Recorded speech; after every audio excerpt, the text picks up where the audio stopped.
I don't know if you heard the Lombardi interview yesterday, but your thoughts on it in general, and more specifically, really sort of drawing a target on Mac Jones as the problems here in New England. Your thoughts? Yeah, I think, first of all, I enjoyed it immensely. Felger.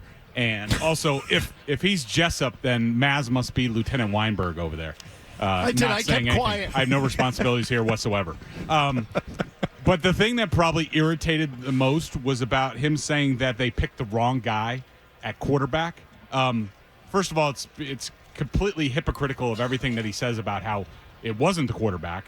Now it's the quarterback's fault, which you pointed out. But also, what happened to all the talk about we can win with any of the top 15 quarterbacks in the league? Yeah. It's our system. Our system is what does it. It's not the quarterback. We can win with any of them. And also about his comments about the Colts when they lost Peyton Manning and won 1-15, and he says, basically like, that's never going to be us. We never want to be in that position. And they ended up being in that position. But you also look at, and I know Mike mentioned like he should have gone out and gotten a veteran guy, but at the end of the day, that's Bill's decision. Again, all of these decisions were Bill, and he put himself in this position. I mean, did it kill the Eagles when Carson Wentz, who was playing at the MVP level of the league, went down? No, they won a Super Bowl with Nick Foles. Did it kill the Niners when they traded up all these first-round picks to get Trey Lance? No, they found Jimmy Garoppolo. Then they found Brock Purdy. Did it kill the Seahawks when they signed Matt Flynn to a big free agent deal and he didn't work out? No, they drafted Russell Wilson in the 3rd round. I can go on and on about all these teams. John Shula loses Bob Greasy in the middle of the perfect season. They still go undefeated and win the Super Bowl with Earl Morrall. Like, all these other teams can go on without a quarterback, without a superstar quarterback and win, let alone go 4-13. But Bill Belichick can't, and now it's Mac Jones' fault? To me, that just irritated me to no end. So Mac Jones was a clear target. How about, did Bill even want Mac Jones in the first place? We hit on that. Jimmy, we're going to go to number 21, if you could, please. The abbreviated cut number 21. Did Bill even want Mac Jones in the first place? Do you get the sense that Bill wanted Mac Jones at the beginning? What do we call the beginning? The drafting of Mac Jones? No, I think he felt like there was a lot of people in the building that liked Mac. I'm not sure that he felt like, and I don't want to speak for him, he can certainly speak for himself, but I think there were other variables in play too. And I think the reason you saw them not trade up to get the quarterback is because they felt like maybe if they didn't get Mac, they could get another player. So, and I think that when you go back and really study the year that Mac had as a rookie when Josh was there as the quarterback coach, I think you could see there were things that Josh did really well with Mac that haven't been done since then. But Mac made, when, they come off that bye win and they win in Buffalo and where he only throws 3 passes and they go in Indianapolis on that Sunday night game, he has 2 turnovers in that game that have a chance to win the game and they can't quite get it done. And Mac has been a player that has been, I don't want to say mistake prone, but has not made the plays that you need to make at the right time. Okay. He packed in about 4 excuses in there. Okay. The first, you asked him point blank, did he want Mac Jones at the draft? His answer, he felt like there was a lot of people in the building who liked him. Yep. So that's immediately number 1. Well, that was the consensus. Bill went along with it, but they wanted collaboration. He gave them collaboration. Everyone else wanted the guy, so Bill went along with it. Don't look at Bill. That wasn't his choice, because if it really was, maybe you would have seen a trade up. If there wasn't, Bill thought, or you could have taken a quarterback later. So Lombardi's telling you that Bill was not the driver on Mac Jones. I mean, now again have reporting that they wanted Davis Mills later, which we suspected anyway, but go ahead. He slipped in there. There was a lot of other variables in play. Okay, so I don't know if that's ownership involvement or whatever the case may be. Other variables in play not related to Bill Belichick's decision-making. Excuse number 2. He probably wanted Micah Parsons. He was going to trade up and then take Mills later. Number 3, and this he has to go to Bill, and Lombardi, in fairness, did sort of put this on Bill, the coaching hires in year 2, but they had coached him up. Hey, we did a good job with him right out of the chute. Josh had him doing things that we don't, they haven't really been doing since. And do you remember, we were the number 1 seed coming out of the bye, Mac Jones' rookie year. They sure were. They were the number 1 seed after that win game in Buffalo. They had the bye. They were the number 1 seed for like 2 weeks, and we're replaying with ourselves. And then they come out and they go to Indy, and Mac Jones throws 2 interceptions. And Lombardi's saying that's where it started, right there. His decision-making, right there, that Indy game, that's where it started. Right, that's where he undermined the season. And by the way, Bill held him to 3 throws in the Buffalo game, which they won.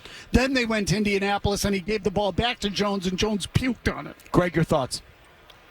So as far as the drafting of Mac Jones, I think that Bill let the board come to him. At the end of the day, his name is on the draft pick. I think that they would have entertained other things had people been there, like Elijah Vera Tucker, or maybe somebody wanted to trade up. They would have been comfortable trading down. I think this was a situation where Bill Belichick had Mac Jones rated higher, but not that much higher than Davis Mills, and he would have been fine if that was the consolation prize. But at the end of the day, he picked him. It's his pick. I just think also, what's convenient for Lombardi is, of course, all of these guys don't talk about how annually the Patriots defense the last 4 or 5 weeks of the season was god-awful, including that Colts game where they could have gotten off the field and instead gave up a long touchdown run.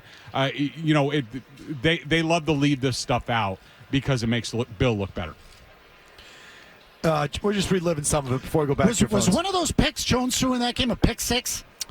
I think they were both red zone, as I recall. I don't think that's it was right. It felt like that was red zone. They were hurtful. I think one was coming out. I remember the linebacker diving and leaping. I think it was in the Patriots' end. The other one might have been a red zone. But they still had a chance to come back and win that game, but they couldn't get a stop. I just loved how suddenly the scoreboard. It doesn't matter anymore. Number 20. Lazy narrative. Number 20 , Jimmy, the scoreboard. Yeah, and I know you got to do it, Michael. I know you have to do it, and Scoreboard. I appreciate you having me. Scoreboard, my ass. Scoreboard. Just stop with that right there, like that. Like that's a T-shirt. Yeah. Scoreboard, my ass. Like all of a sudden. Does he mean like put a scoreboard on your ass? But it's like you can scoreboard my ass. All that matters is winning. It's all that matters. I said we know this, and then you put up Bill's record in the scoreboard, and it's scoreboard, my ass. No, like everything else with Bill Belichick, it only matters in the context of his argument. And by the way, let me just say real quick, I don't mean to be dumping on Lombardi subsequently. We're just following up on this. I appreciate his stint. I think it was a great spot. I hope he does it again. We shook hands at the end of it. I have no ill will towards the guy. I don't mean to keep dumping on him, but I think it's worthy of a follow. And I just, this stuff stood out to me about how suddenly the scoreboard, vehemently the scoreboard, my ass. Like that's a great line. Just 20. Hit it again, Jimmy, the whole thing. Yeah, and I know you got to do it, Michael. I know you have to do it, and Scoreboard. I appreciate you having me. Scoreboard, my ass. Scoreboard. Scoreboard. When he was winning, you wouldn't give him credit. It was somebody else. It's like at true. some point, you have to be. Your knowledge of the sport is so much about the scoreboard. You should read Walsh's book. The score will take care of itself. Okay, and I'm supposed to read a Bill Walsh book here about. No, well, that's your fault. The score will take care of itself. Greg, final thought here before we hit a break and come back with some phones. There was one Lombardi. When you guys were asking him about his relationships, about how he always had functional relationships and whatever. I was hoping that Lieutenant Weinberg was going to chime in with Malcolm Butler, ask him if Bill was doing the right thing there. Was he always about winning in that game? Well, let's just get to that one then. Greg, Lieutenant Weinberg did not speak at the trial. Jimmy, the full one. Do you understand that? Number 7, the full one, please. I strenuously object. Is that then they get into this last year, and it felt like to most people, and it's been reported or speculated that Bill sort of intentionally hung him out to dry to prove a point to him or to the owner or to whoever, and it was just that downward spiral, that, Michael? Are you buying that? Some of it, yes. You probably buy that Lee Oswald was on the 6th floor, too. But look, let me say this to you. I think if you know Belichick a little bit, right? If you know Belichick just a little bit, you would know that winning is the most important thing. See, this shows you how naive you are, and this shows you how you really don't know the guy you've been covering for as long as you have. Because if you think there's 1 ounce of him, 1 ounce that he doesn't want to win. He's put everything into his life to win. Of course he wants so to win would you his tell way, me Michael. that he was sabotaging the game? Then you don't really know the guy. I didn't really say sabotage the game. You said he deliberately kept him in to prove a point. To prove a no. He thought he was losing anyway. Did you watch the Kansas City game? Did you watch some of these games? Do you think he played to win? Do you think he played to win against Kansas City when he kept punting on 4th and short in the second half of that game? I think he was playing a game that he knew that if the more he let his quarterback play, how much more evidence did you need? I watched every single Patriot game. I watched every single Patriot tape. I watched everything. And how many times, like I would scream at the television, put the other guy in. But the other guy wasn't any good either. So it was like you're going from bad to badder.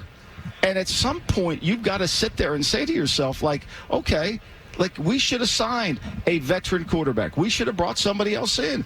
And look, if you think for 1 minute there was some conspiracy that he was trying to lose, again, I mean, there was a single shooter, and that bullet did all that stuff in Dallas. You believe it? You go with it. So that started. I actually got called for the wrong cut. Just real quick, because I just want to get to it now. Number 22, Jimmy, is where we really got into that. Why did he mention Mac Jones' name from the end of his second year into the middle of training camp? And again, I'm just roughing that there. But there was about 6 months. Are we going to Dairy Queen after the game where he wouldn't mention the kid's you have name. To mention his name? I mean, seriously. Do you think that was a functional, good relationship? We'll get in everybody play right field. Do you think they had a good, functional relationship? And of course, he said, of course, he's had a good, functional relationship with everybody, which was, again, preposterous, as he just mentioned. Malcolm Butler, Ted Johnson, Drew Bledsoe, Bernie Kosar, Tom Brady, Mac Jones at the end. Go down the line. He's a million. Oh, you can go way longer list than that. Richard Seymour, Stephon Gilmore, Logan Mankins. Anyway, go ahead. Ted, we work with one of the guys. I just mentioned Ted Johnson, exactly. So, revisionist history. That I thought was his worst bit of sort of rump swabbing. Yes, for Bill Belichick. Yeah, the line about the Dairy Queen thing, like, look, I get that. He's indicting Mac Jones on that one, and there's probably some truth to that. That, like, Mac Jones is sensitive, needs to get the love, like, absolutely true, but don't in the same breath. You can't say that Bill had crappy relationships with most people. There were a handful. He had his hand-picked guys in every locker room that ran the operation for him. He was only about winning. You can't tell me that when Malcolm Butler didn't play a snap on defense. Like, if you don't want to start him, if you want to bench him for some reason, fine. But once they were getting torched by Nick Foles, he has to be on the field, or Bill isn't about winning. Best example of all time is the Malcolm Butler, where you say if you think anything else, then you don't know the guy. I do know the guy, followed the guy. If it was just about winning, where was Malcolm Butler in that Super Bowl? Well, that story will come out. Okay, well, there's that too. And I just want to get Seth Wickersham, among others, have reported the thing about Mac Jones. How did Mac Jones stay in those games for so long? Why was he in there? And again, Wickersham writes, tensions grew so severe this season that Belichick was said by a confidant to have waited so long to bench struggling quarterback Mac Jones out of spite for the owner.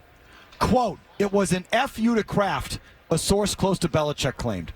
So, You've never been in the building, Mike.